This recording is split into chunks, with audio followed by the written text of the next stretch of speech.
ఏపీలో మళ్లీ పేకాట క్లబ్బులు ప్రారంభించేందుకు కృషి చేస్తానన్నారు Anantapuram urban MLA Daggubati Prasad.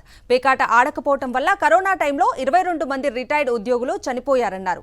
Anantapuram officers club పేకాట ఆడిస్తున్నానంటూ రిటైర్డ్ ఉద్యోగులకు హామీ ఇచ్చారు. టీడీపీ ఎమ్మెల్యే ప్రసాద్ వ్యాఖ్యలపై నియోజకవర్గంలో సర్వత్రా చర్చ నడుస్తోంది.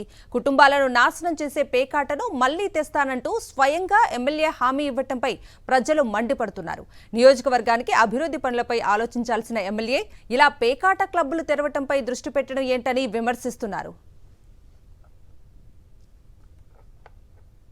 ఏపీలో మళ్లీ పేకాట క్లబ్బులు ప్రారంభించేందుకు కృషి చేస్తానన్నారు అనంతపురం అర్బన్ ఎమ్మెల్యే దగ్గుబాటి ప్రసాద్. పేకాట ఆడకపోవడం వల్ల కరోనా టైంలో 22 మంది రిటైర్డ్ ఉద్యోగులు చనిపోయారన్నారు.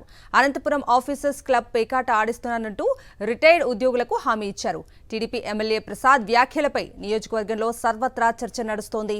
కుటుంబాలను నాశనం చేసే పేకాటను మళ్లీ తెస్తానంటూ స్వయంగా ఎమ్మెల్యే హామీ ఇవ్వటంపై ప్రజలు మండిపడుతున్నారు. నియోజకవర్గానికి అభివృద్ధి పనులపై ఆలోచించాల్సిన ఎమ్మెల్యే ఇలా పేకాట క్లబ్బులు తెరవటంపై దృష్టి పెట్టడం ఏంటని విమర్శిస్తున్నారు.